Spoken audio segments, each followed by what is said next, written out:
Imagine, meu caro amigo leitor, você numa noite agradável, sentado numa poltrona macia, segurando uma xícara de café bem quente.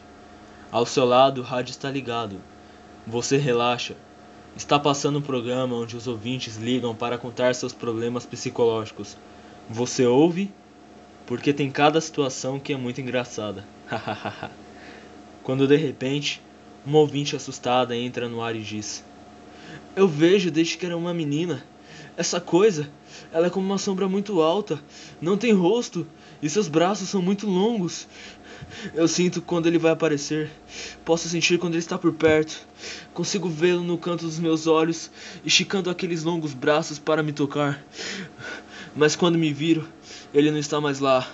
Mas de alguma forma, eu sei que um dia eu vou me deparar com ele. Então ele vai me apanhar. Eu vou morrer. Aposto que seu café esfriaria, não? É assustador, não é? Mas convenhamos, pode ser uma brincadeira da ouvinte, não pode? Ou talvez eu esteja inventando essa história? Não, eu não estou inventando essa história.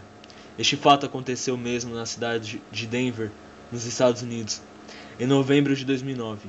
Bom, tá, aconteceu, mas ainda pode ser uma brincadeira da ouvinte. Sim, realmente pode ser uma brincadeira da ouvinte, mas o que aconteceu depois colocou um grande peso a favor da veracidade dessa história. Em janeiro de 2010, o serviço da linha de apoio aos suicidas de Baltimore, Maryland, recebeu a ligação de um rapaz chamado Mike. Ele disse aos prantos que era perseguido há muito tempo por uma sombra alongada e sem face, e queria cometer suicídio pois estava desesperado e não aguentava mais aquilo. A ligação foi gravada e após alguns minutos de conversa, o jovem desligou o telefone abruptamente. No dia seguinte, foi encontrado o corpo do jovem Michael Harvard, que se jogara de uma ponte na noite anterior. Através da investigação, descobriu-se que ele era o garoto da ligação. O caso a partir daí teve certo destaque e até mesmo familiares foram convidados a programas de televisão, onde expuseram o jovem como uma pessoa que sofria de depressão profunda e tomava remédios para a ansiedade. Esse jovem, caros leitores, teve um trágico fim, pois acreditem ou não, provavelmente estava sendo perseguido e torturado por um ser infinitivamente maléfico e assustador.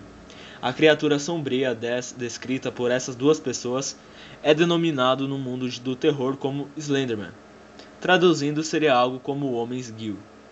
Através de aparições, fotos e diversos relatos, ele pode ser descrito como uma figura humana, extremamente pálida, sem cabelos, quase sempre visto de terno.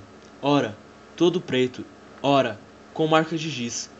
Deixa aparente somente sua cabeça e as mãos extremamente brancas e sem vida. Seu rosto, segundo alguns relatos, não possui forma. Seria somente uma mescla de sombras e contornos. Entretanto, alguns afirmam que a criatura possui sim face, e esta pode se modificar facilmente. Deste modo, o monstro camufla-se perfeitamente entre as pessoas e dificilmente poderia ser reconhecido. O mais impressionante no Homem Esguio é que ele pode fazer com o seu corpo.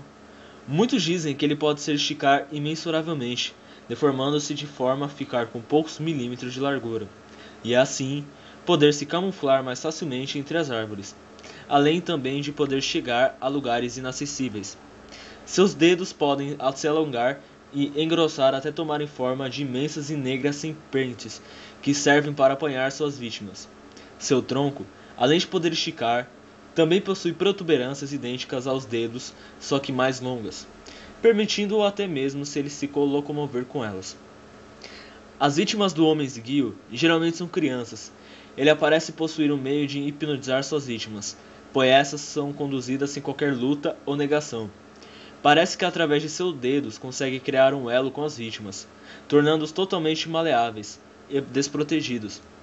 A criatura também já foi flagrada várias vezes observando pela janela os retratos das crianças da casa. Dizem que quando ele é pego fazendo isso, logo a criança do retrato desaparecerá. Poucas vezes foram relatadas aparições por adultos. Tentei selecionar algumas, mas achei melhor postar somente uma. É aterrorizante.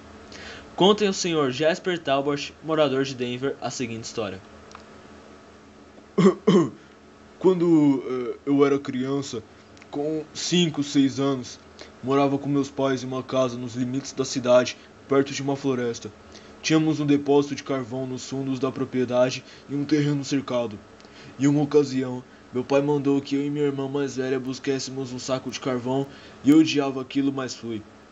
Lembro-me até hoje que quando nos aproximamos, Buck, nosso pastor alemão, estava latindo. Encontramos a porta do depósito semi-aberta e tivemos uma sensação desagradável, como se alguém estivesse nos observando. Ficamos parados por alguns instantes com medo de nos virar enquanto Buck rosnava e latia. Minha irmã então me segurou forte pela mão, apertando com muita força sua face. Estava petrificada, a boca aberta em um grito que não conseguia sair, e os olhos arregalados com o terror inarrável. Eu olhei na direção em que ela estava voltada, e então também vi. Era horrível. Estava nos observando por cima da cerca que media quase 2 metros de altura. Mesmo assim, era tão alto que a cerca só chegava na metade do seu peito. Ele vestia uma espécie de terno preto. Seu rosto era um borrão de sombras onde só era possível divisar uma silhueta escura. Mas o pior eram os braços. Pareciam 2 longas cobras que serpenteavam, se esqueirando-se por cima da cerca. Os dedos tão longos que iam até quase o chão. Ele não disse nada, mas quando os braços esticaram ainda mais, consegui gritar e minha irmã rompeu o transe que estava. Nós corremos para casa sem olhar para trás. Corremos até entrar pela porta aos berros, dizendo que algo estava atrás de nós. Meu pai foi até lá fora. Ele sabia que seus filhos não eram mentirosos e que deveriam ter realmente visto alguma coisa que o assustou. Terrivelmente, um estranho talvez. Ele levou com ele a arma e voltou alguns minutos depois com uma expressão pálida e perturbada.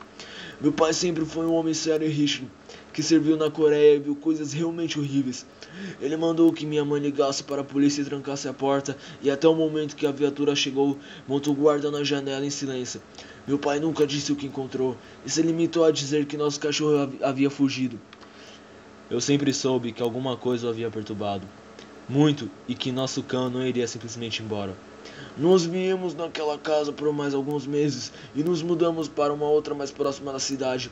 Não sei até que ponto a decisão foi movida pelo que aconteceu, mas tenho certeza que aquilo tem influência. Quando eu li a respeito dessa coisa e que as pessoas estão falando, eu reconheci imediatamente. Nunca esqueci o que vi e sei que não imaginei nada daquilo. O que acontece com as vítimas? O legal dessa criatura é que não se tem uma definição sobre a finalidade das vítimas. Afirmam que eles a devoram, ou também que as leva para uma espécie de universo paralelo, ou ainda as absorvem lentamente, como uma grande cobra a realizar a sua digestão. O que ele faz, realmente eu não sei, mas tenho certeza que coisa boa não deve ser. Segundo relatos de algumas crianças que o viram, mas não foram levadas, a criatura não os deixa em paz por toda a vida. Ela os tortura psicologicamente, fazendo-os gradativamente enlouquecer, até que na maioria dos casos acabam cometendo suicídio. Isso explica as ligações colocadas no início desse vídeo. Outro fato interessante é que geralmente os adultos não conseguem ver a criatura, e somente se surpreendem posteriormente ao ver as fotografias.